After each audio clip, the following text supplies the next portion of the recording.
Alright guys, it's Mighty Gliscors here, bringing you the Week 4 battle against OldManTup and his Pittsburgh Pirattatas. If you haven't seen the team builder, make sure you go check it out. The link will be in the description this time. I'm not sure if I did it last time, so I will make sure to link the team builder down in the description if you haven't seen it. I'm gonna raise the question again if you didn't watch the team builder, to pretty much help me with free agency moves that I should probably make, because I'm a little bit lost on what I should do. I got some suggestions from people, and I'm looking at things, and I'm definitely going to be making some transactions sometime soon, since I believe the trade deadline is next week, possibly. I'm not sure if we have a trade deadline, but I will make sure to figure it out and try to make some sort of trade so I can test out different mons and try to build my team. Anyways, let's get straight into this video.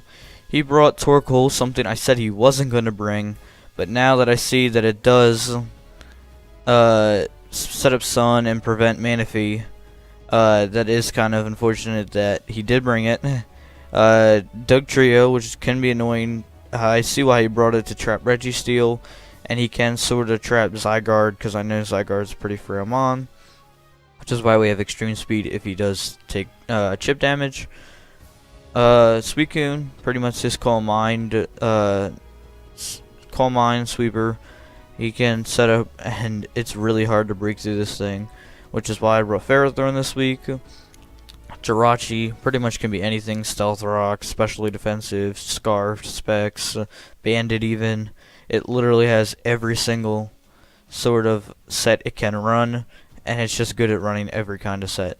Hitmonlee can be reckless with high jump kick, can be unburdened with like normal gem fake out, so I have to be wary of that in this game. And Jolteon, just a fast U-turner, fast volt switcher, who can be really annoying, especially threaten Crobat.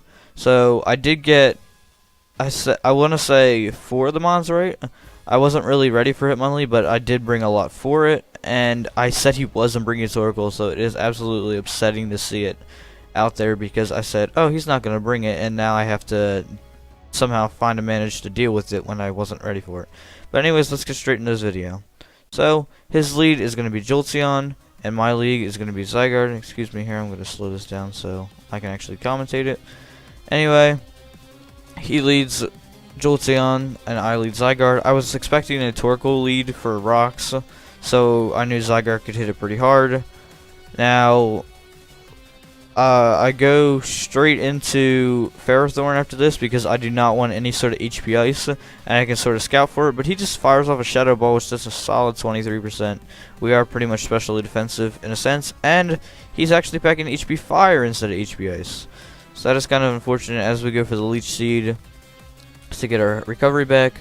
Now here, I have a feeling that he's just going to Volt Switch out to stop the Leech Seed, so I'm going to go back into Zygarde, and he's going to go for the Volt Switch, which was a clean prediction. Now he's in extreme speed percentage, so he's going to switch out into Suicune, and this extreme speed does 23%. Now, that might look like a lot, but it really isn't in the long run. Like, that damage is nothing, because he's going to be able to recover it all right back. So I'm going to go right back into Ferrothorn, as he fires off a Scald, I guess trying to burn Zygarde, which is a solid play. My Ferrothorn is able to eat it up, and he goes right into Torkoal, which pretty much walls this thing completely. Gyro Ball does nothing. He can Thunder Wave it, but I'm pretty sure that Torkoal outspeeds it. I'm going to go into my Finland to Manaphy. He flamethrowers and hits a critical, but I get the recovery from Leech Seed, so it pretty much means nothing. I'm going to start Calm Minding it, assuming he could do nothing to me, and he fires off a Solar Beam. Now, I kind of wasn't ready for a Solar Beam. I thought he was going to switch out into a Suicune, which then I could Calm Mind twice up and hit a Grass Knot on it and get that kill, but he ends up packing the Solar Beam, which was a really nice prep, considering that I pretty much am going to bring Manaphy every week, but maybe there'll be a week I don't need it, but I'm going to be able to recover it back, and it only did a little bit of damage. But now he goes into Jolteon, and because of the sun's up, I can't get the KO with Surf. Now I pretty much assume him to just Volt Switch right out, so I'm going to go into Ferrothorn because I wanted a safe mid-ground play. That only does 19 to Ferrothorn, and unfortunately I can't be wary of any predictions. Well, never mind, excuse me. I think I just went for the, oh yeah, I went on the Zygarde thinking of the HP Fire, and he was going to let it go down, but now he's going to go into Suicune, and he's going to absolutely just eat this 1,000 arrows. 33%. When he gets the leftovers, and then I'm pretty much just whittling myself down with Life Orb, so I'm going to switch out into Manaphy as he goes for the Scald again, and that does nothing because Sun is up. But we unfortunately get burned on Manaphy. Not sure if it matters too much, but it does cancel out my leftovers. I'm going to go for the Grass Knot, and that does 43%. He's going to Calm Mind, and now with the leftover recovery, we can't kill him with another Grass Knot unless we hit a crit. But there's no point in Calm Minding up again because then we're in a Calm Mind war, so I go for the Grass Knot, don't crit, and he goes for the rest. So now we have two options. Do we go into something else and try to set up, or do we stay in with Manaphy and try to set up? So I'm going to go out into my Ferrothorn because I feel like the only thing to stop a rest talking Suicune would be Leech Seed to get some constant recovery back on the thing, because I know the Scald isn't going to do much damage, and I just fire off a Leech Seed and get recovery back.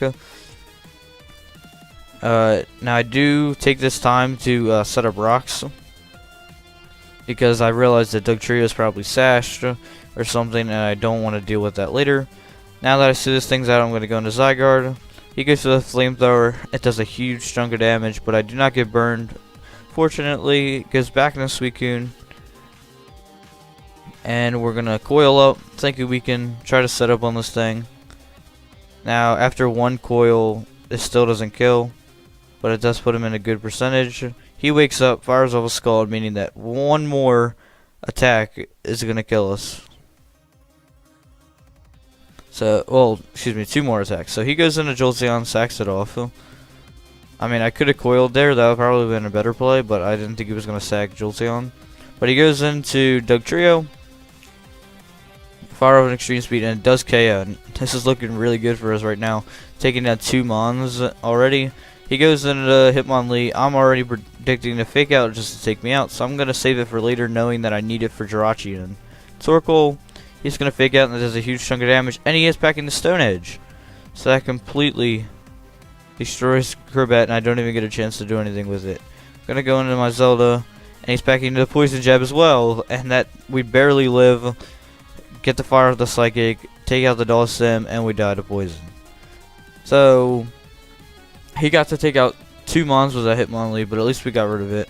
I'm going to go into Manaphy since it pretty much can take care of anything else he wants to go out into. Now, here, I go for Surf, thinking it KOs if he's max HP, max special defense. To my knowledge, he's actually Assault Vested, and the damage does 0. And now he gets to fire off a Solar Beam and weaken me down even more. And I just lost control of my mouse. I'm sorry. There we go. Now I can zoom it. There we go. Go to the Solar Beam. I get weakened even more since this dude is 50%. And then we Surf, get rid of it.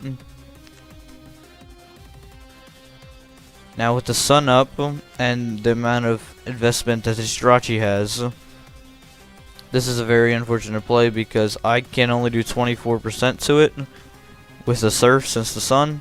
So that gives him a free sub pretty much. Now he Drain Punches. He has Drain Punch on the Jirachi. This set is so annoying for my team because it does so many wonders for him. I'm not sure. I don't even think that crit mattered on the Ferrothorn. He goes to the Zen Headbutt. I know I have to close combat to break the sub. And now I'm really weakened. And there's only one thing left to do. Put it in range of 1,000 arrows. And I'm going to do just that. Go right back into Zygarde. Now, the next 1,000 arrows kills me. If we weren't Life Orb, we probably would have won the game right here, but it is what it is. We're going to go for the 1,000 arrows. We die to Life Orb. Go back into Manaphy. and he's going to go into Jirachi since there's only Mon left.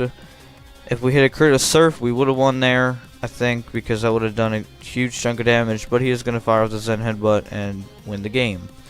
Now, people were telling me, well, if you would have went into Manaphy on that obvious Suicune switch, you would have won.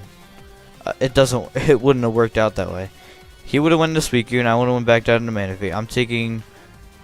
Then he goes right back into Jirachi, and I either sack my Manaphy or sack Zygarde, and then Zygarde picks off a kill and dies to Life Orb. So no matter what, this was my only end game. If I wouldn't have lost Gardevoir to the